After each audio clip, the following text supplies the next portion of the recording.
Are you a big fan of RTS games? Were you a fan of Company of Heroes? Check out my review of Ancestors Legacy coming up next on Mumbles. Welcome back everyone to another episode of Mumbles. Today's episode of Mumbles, I'm doing another game review. And today I am reviewing the game Ancestors Legacy. Now before we get into anything guys, I'm going to address the elephant in the room.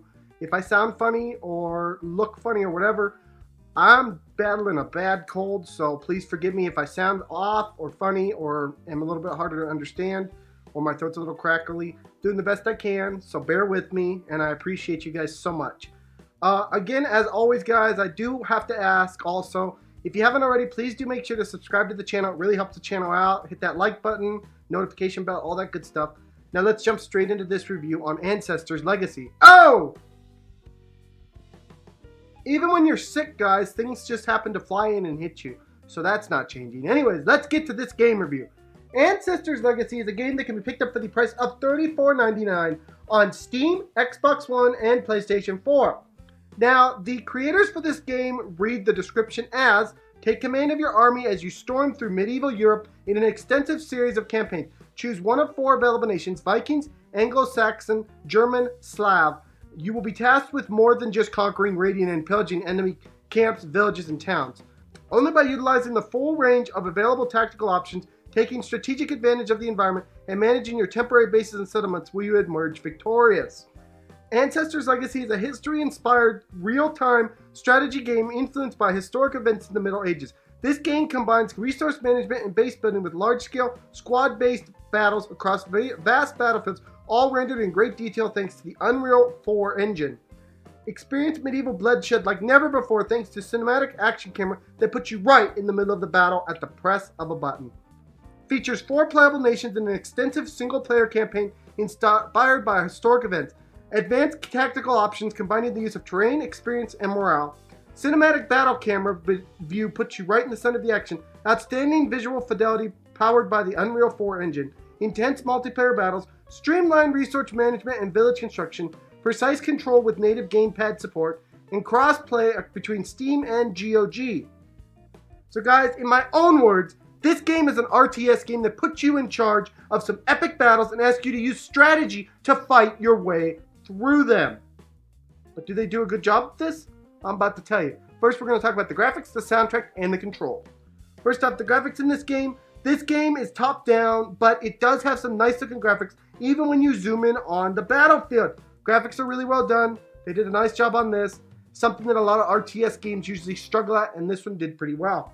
Soundtrack wise, this game uses kind of historical epic type music.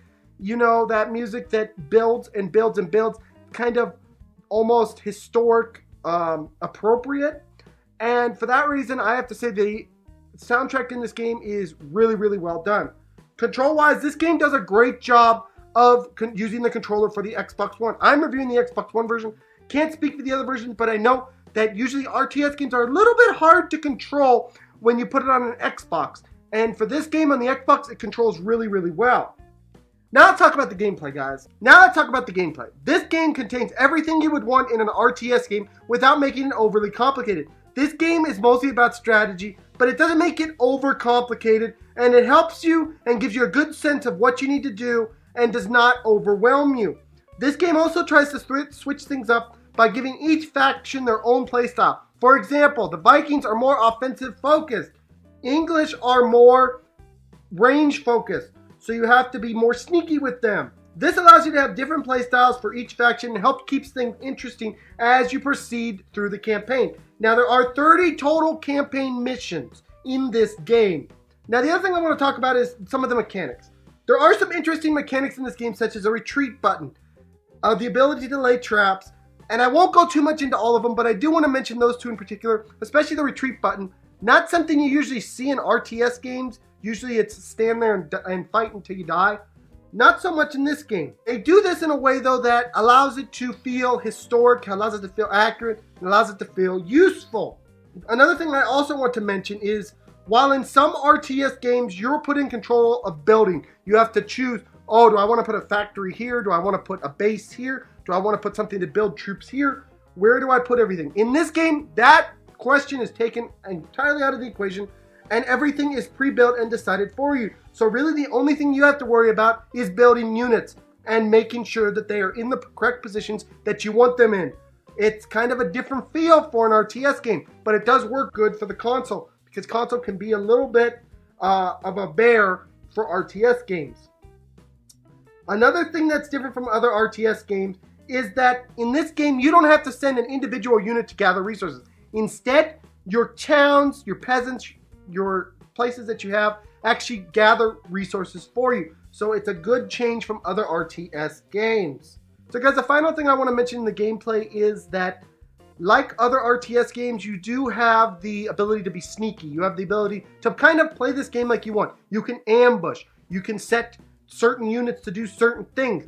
You can level up your units to make them stronger, more offensive based, more defensive based, whatever you want. You can set them into different formations. There's all different kinds of things that allow you to play this game the way you want. But like I said again, it is not overly complicated. Everything that they do makes sense. So I cannot praise the game maker enough for doing that. So guys, the final thing I want to say in this gameplay section is that the mechanics all make sense, guys. I'm a big fan of RTS games, but here's the deal. Sometimes RTS games can get a little cumbersome. This game has interesting things that you can do in it, like set your people to retreat and do things like that. Set traps, set ambushes, build so many units to counter other units.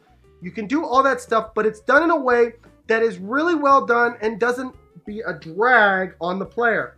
It doesn't take 7 hours to beat a campaign mission. You can do it relatively quickly, and it just feels right. So that's how I'm going to wrap up the gameplay section. Now we're going to talk about the cons of this game. The first con that I have for this game is that this game can feel a little bit luck-based, especially when it comes to frontline combat units. It really depends on who gets there first. At times it feels like it's very much luck-based, very much based on the fact of how many units you have and just who gets the hit in first.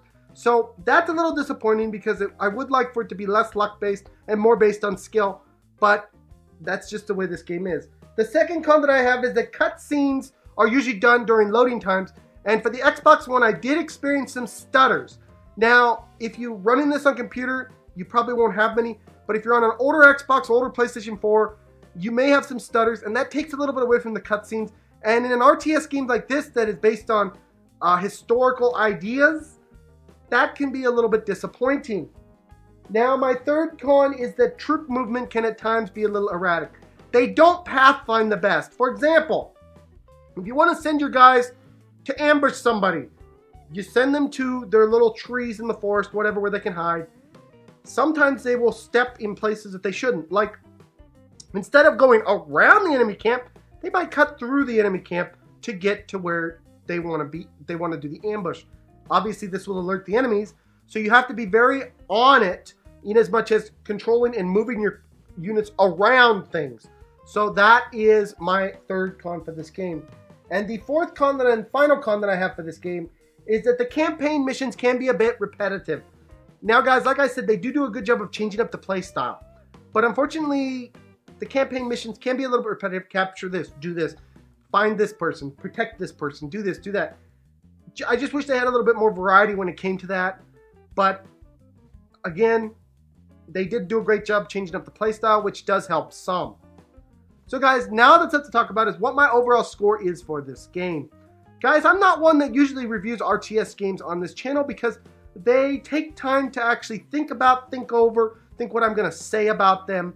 And this one was one that I looked at and really wanted to review.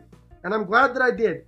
This game, for a console game, is really well made, and I can see where it would transfer just as well over to computer. Everything about it is well made. You could tell they took time with it. It's not perfect. It is a little repetitive at times, and troop movement could be better. But for an RTS game in this generation, it's really well made. It is for that reason I'm giving Ancestors Legacy a 7 out of 10, guys. This is a fantastic game. If you're a big fan of RTS games like I am, you need to check this one out because it's really well done. No, it is not 100% historical accurate, but it is loosely based on history, and that's something that I really love. So anyways, guys, that has been my review of Ancestors Legacy. I hope you guys all enjoyed it. Please smack that subscribe button, smack the like button, smack all those buttons. And I will see you guys all in the next video. Bye-bye, everyone. Take care.